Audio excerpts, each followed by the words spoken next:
Әбділда Тәжібай, ана. Сәбидің болды анасы, сүйеттің жалғыз баласын. Мезгілден ерте қартайды, ұлына жалғыз жаны ашып. Ұлына жалғыз жаны ашып, тағдырмен тынбай таласып. Өзіне байғұс таппайтын, өмірден мына жарасым. Жалғыздың жалғыз анасы, жанындай сүйген баласы. Бір баласын қалатын, Құдаймен кейде таласып. Ауырып қалса баласы, есінен демде адасып.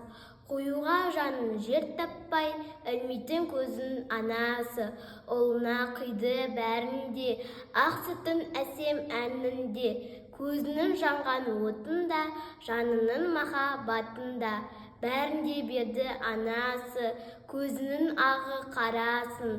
Содан соң жатты тыншыды, табытпен тапты жарасын.